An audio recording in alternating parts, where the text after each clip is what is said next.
Bom dia, pessoal! Meu nome é Nathalie e bem-vindos a mais um vídeo. No vídeo de hoje a gente vai falar sobre a epidemia de dança de 1518. Uma coisa muito curiosa, muito interessante, que aconteceu há muito tempo atrás. Até hoje as pessoas não conseguem realmente explicar o que aconteceu. Mais ou menos, acho que dá pra explicar sim, a gente vai ver isso até o fim do vídeo. Mas como sempre, eu quero dizer que eu não quero ofender ninguém com as coisas que eu falo nos meus vídeos, de fatos históricos. Eu faço esses vídeos por motivos educacionais, para que esses casos fiquem mais conhecidos e esses assuntos sejam mais discutidos. E também porque essa história é muito interessante. Ok? Vamos começar então?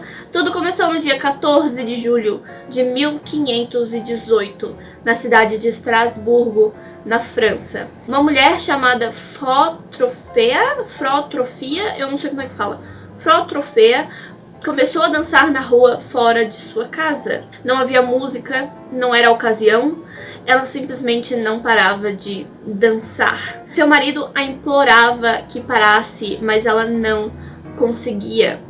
Eventualmente, ela desmaiou de exaustão, mas quando acordou na manhã seguinte, ela voltou a dançar. Depois de 3 dias assim, pessoas vinham de vários lugares para vê-la se mexer, até desmaiar, e aí levantar novamente e voltar a dançar. Era muito estranho, a moça simplesmente estava dançando. Depois de 4 ou 6 dias, essa parte fica meio... não sabe, mas 4 ou 6 dias depois, ela foi mandada para um templo, ou uma capela. Essa parte também fica um pouco aberta, mas eles achavam que era um santo que estava amaldiçoando ela. E por isso ela não parava de dançar. Então ela foi mandada para essa capela, ou esse templo, eles acreditavam que lá ela seria curada. Mas não funcionou, é claro. Nem para ela, nem para todos os que assistiam. Porque muitos de seus vizinhos, ou pessoas que vieram ver ela dançar, porque ouviram que tinha uma mulher dançando sem parar, já haviam começado a dançar também. E simplesmente não paravam mais. Grupos de pessoas eram vistos dançando na rua, suas roupas encharcadas de suor. E quando eles pareciam se mover sem rumo, eles só dançavam. Não tinha música, não tinha por que dançar. Eles só dançavam. Seus corpos pareciam se mover de maneira organizada. Não eram espasmos, não eram tremedeiras, não eram convulsões. Eles estavam dançando. Até que eles morriam, ou só desmaiavam, mas aí acordavam e voltavam a dançar. Em pouco tempo, mais de 30 pessoas estavam dançando e só a morte os fazia parar. Não era bobo, sabe? Não era repetitivo. Era uma dança de verdade. Essas pessoas estavam dançando. Havia ritmo e objetividade nos movimentos. Era dança. Os religiosos acreditavam que era uma maldição, mas os médicos achavam que seria uma doença que resultava no sangue quente, o que eu achei muito estranho, as altas temperaturas. Isso não faz o menor sentido. Eles achavam que era o corpo se curando, que aquelas pessoas precisavam dançar para se curar. O corpo estava quente e dançar faria com que o corpo esfriasse de alguma maneira. Mas a gente sabe, né? Todo mundo sabe que isso não é verdade. Que na verdade o movimento faz o nosso corpo ficar mais quente ainda. Então não fazia sentido. Muitos foram levados para esses templos ou capelas para terem seus pés... Olha só que estranho o tratamento. Eles tinham seus pés colocados em sapatos vermelhos e eram mantidos ainda dançando, já que eles não paravam de dançar. Eles eram mantidos perto de figuras de madeira, santos de madeira, e eles dançavam em volta desses santos. E os religiosos achavam que funcionaria. Não funcionou. Marceneiros, então, decidiram criar um palco para esses dançarinos. Palanques de madeira foram montados, músicos foram convidados a tocar e dançarinos sadios, ou seja, pessoas que não estavam com essa tal epidemia de dança, mas que sabiam dançar também, eram convidados a participar. Eles esperavam que as pessoas parassem de dançar em algum momento, que estar em um ambiente apropriado para dança faria eles ficarem satisfeitos, sabe? Pararem de dançar. Mas é claro que não, isso só incentivou ainda mais. E o público aumentou, e o número de pessoas doentes também aumentou. Depois de um mês, 400 pessoas haviam começado a dançar. Só pararam quando desmaiavam ou quando morriam. Essa epidemia se espalhou por cidades conectadas pelos rios Reno e Mosel, eu não sei como é que se pronuncia, mas o rio Reno e o rio Mosel. Então, os palcos foram removidos e os doentes deviam dançar em casa, longe do público, evitando infectar outras pessoas. A dança na rua foi totalmente proibida, nem música podia ser tocada mais no meio assim da cidade, até o mês de setembro. Então eles achavam que assim tudo pararia. Se pessoas parassem de se infectar com essa dança, talvez tudo se acalmaria, e funcionou. No fim de agosto, todas as pessoas tinham parado de dançar ou morrido de exaustão. E o número de mortes varia. Alguns dizem que foram só 15 pessoas, mas alguns dizem que podem ter sido 300 pessoas em 2 meses. Além das teorias da época, houve um doutor que disse que era apenas um plano da Frau Atrophia. Lembra dela, a primeira mulher que começou a dançar?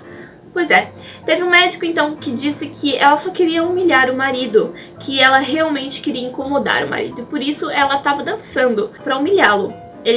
Há relatos de que ele estava na rua pedindo para ela parar, mas ela só queria irritar ele, então ela dançava, até tipo ver que ele estava... Eu não entendi exatamente o objetivo dela, mas ela queria humilhar ele. Mas a Frau Atrophia é a parte importante da história, mas eu não sei se ela morreu da dança ou se ela parou quando foi levada pra tal capela e tal. E aí muita gente diz que muitas mulheres que viram ela dançando e perceberam como o marido não estava feliz, começaram a dançar também para humilhar então os seus maridos. Não faz sentido, é uma ideia assim que não faz o menor sentido, é uma ideia assim, né, machista, podemos dizer, em que as mulheres são bobas e querem incomodar seus maridos, então todas vão dançar. Mas não leva em conta o fato de que não eram só mulheres dançando. Talvez as primeiras fossem, mas depois homens se juntavam a elas. Então não faz muito sentido. Existe a teoria de uma doença chamada ergotismo. Ergotismo é uma infecção causada por um fungo que pode vir do trigo ou outros cereais. Esse fungo provoca dor de cabeça, vômito, gangrena, alucinações e convulsões.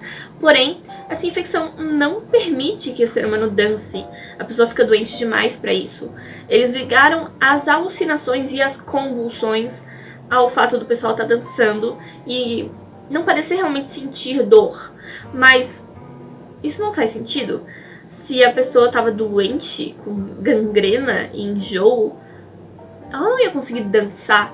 Essas pessoas não estavam tendo convulsões, elas estavam dançando. Não tinha música, mas elas estavam dançando. A teoria mais aceita, e aquela em que eu concordo também, é a de histeria coletiva. Você provavelmente, ouvindo essa história, já tinha pensado nessa opção também.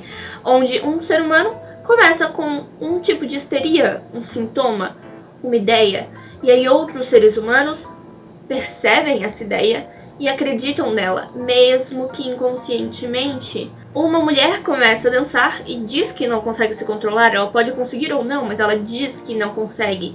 E todo dia ela desmaia e acorda e começa a dançar. E desmaia e acorda e começa a dançar. As pessoas veem isso e se impressionam. Inconscientemente elas acabam achando que é uma doença e que podem pegar. Então elas pegam a doença e começam a dançar também. De repente tem 300 pessoas dançando e elas não sabem o porquê. É simplesmente incontrolável a histeria coletiva. E muita gente diz que a fé religiosa que essas pessoas tinham, depois que o pessoal começou a dizer por aí que era o santo que estava amaldiçoando a moça e depois todas as outras pessoas, pode ter sido um fator muito importante para isso. A fé faz a gente acreditar nas coisas. E talvez acreditar seja tudo o que precisa para de repente começar a dançar sem saber o porquê. Não é mesmo? Eu também acredito que foi isso. Acredito que foi um caso de histeria coletiva. E é isso, pessoal. Se vocês têm alguma outra teoria sobre o que pode ter acontecido com essas pessoas, coloquem nos comentários. Mas eu aceito justamente de histeria coletiva, eu acho que é o melhor. Principalmente naquela época. Se você gosta desse tipo de conteúdo, mistérios, casos criminais, jogos de realidade alternativa, histórias interessantes que eu encontro na internet, se inscreve no meu canal, eu tenho esses vídeos quase todo dia. E é isso, pessoal. Muito obrigada por assistir, muito obrigada por deixar o seu like, por deixar o seu comentário, muito obrigada por se inscrever no meu canal e eu vejo vocês no próximo vídeo.